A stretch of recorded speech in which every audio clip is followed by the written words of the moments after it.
niching down might not be best for you. So we've all heard the term, if you're a photographer, you need to niche down, you need to do one type of photography, stay with it, and just do that by itself. And for the most part, right, it's very successful for a lot of people. And that's because a lot of people can do the same thing over and over and over and over again and be happy with it. But a lot of us photographers that either are somewhere on the spectrum or just like the fact of having something new almost every time can't niche down. Like, trying to do just one thing, it bothers us. And it's not that we can't say no to like taking money, because there's a lot of things that we just won't take. Like, oh, I'm not gonna do that. Nah, it's not worth my time.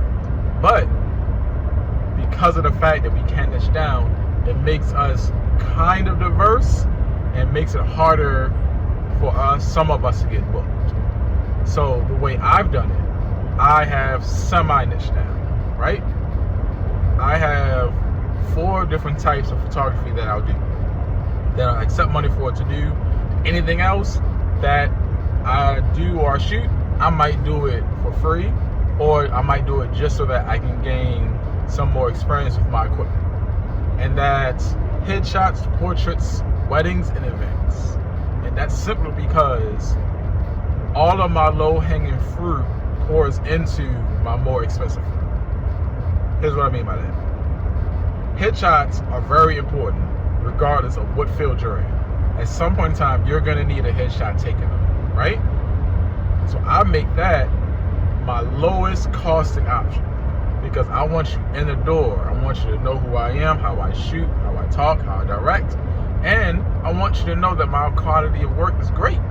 So whether we're doing the headshot in studio or we're doing it outdoors, you're gonna know who I am. That's gonna build some rapport between us, right? That pours into a portrait shoot, because once you've got headshots done, you've looked around the studio, you've seen how great it looks. You're like, oh, I want to get my birthday shoot done. I want to get my graduation shoot. I want to do something that involves full body now.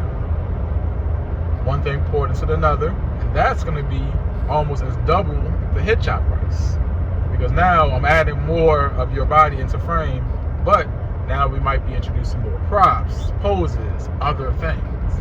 One thing poured into the other. My next one is events.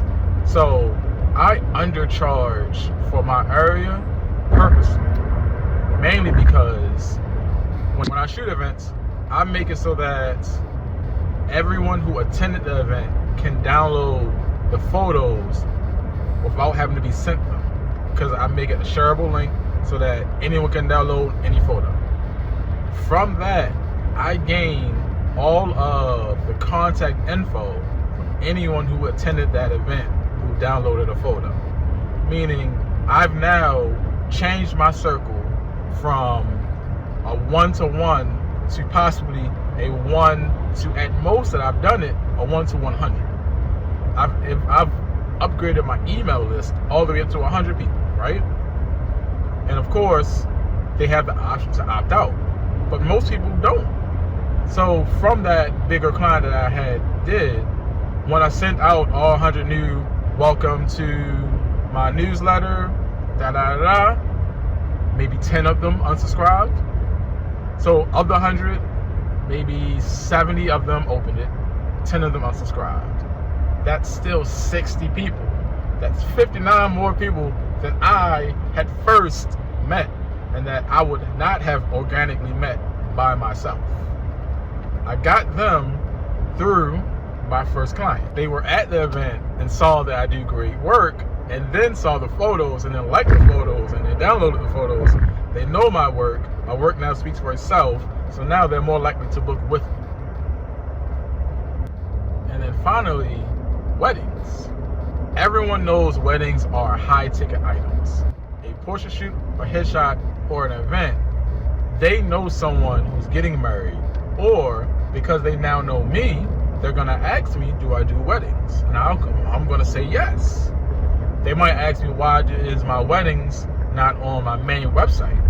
And I said, because it's easier for people to go to a website that is strictly for weddings than a website that says I can do it all. Headshots pour into portraits, pours into events. People understand that flow. They don't have any questions about it. They're like, oh, yeah, if you do a headshot, you do an event. Yeah, if you do a portrait, you can do an event, you can do a headshot. They understand it. They get that. There's no confusion there. But if you say headshots, portraits, events, weddings, all in the same website, then they start thinking maybe you're not that good because you got to do all these other things. And that's kind of where the disconnect is. Like, there's a lot of people who have everything that they do on one website, and that makes it harder for you to gain clients because they lose trust in you, which is why people say niche down, because it's easier to trust someone who only does this one thing, but it's harder to trust someone who does all these other things. Even if your work is good, like, your work has to be phenomenal for them to be like, to ignore the fact that you do everything. Or you bring in other people and say, yes, this is my photography company as a whole. However, I only do these two things. My assistant does this thing. My other assistant does this thing. Now they're like, oh, well, we're getting a whole team. And people love to pay for a team because they feel like all of their hard-earned money is actually going towards something. That's why when you look at the terminology that a lot of more professional photographers use, they use we, they use are, they use multiple, they use words that mean a multiple, not just one, because it puts the other person at ease. Now, for instance, right? There's me, there's an editor, there's a second photographer, then there's a videographer. All of us have our own other companies, but we all work together on bigger projects, and we all promote each other whenever we're doing things. Because if for any reason we need someone, tap them on the shoulder, hey, I need you for this day. How much? Or, hey, I need you for this day. You know, I can't pay you because this is a pro bono. And everyone both loves and hates pro bono work, because pro bono work is mainly to get you better at your craft, because it gives you more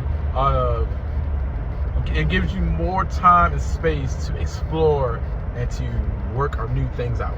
Like, it's more common for you to do a pro bono work and do some out of the box thinking than for you to do a regular paid session where you're like, I can't go too far out of this box because they're paying me money.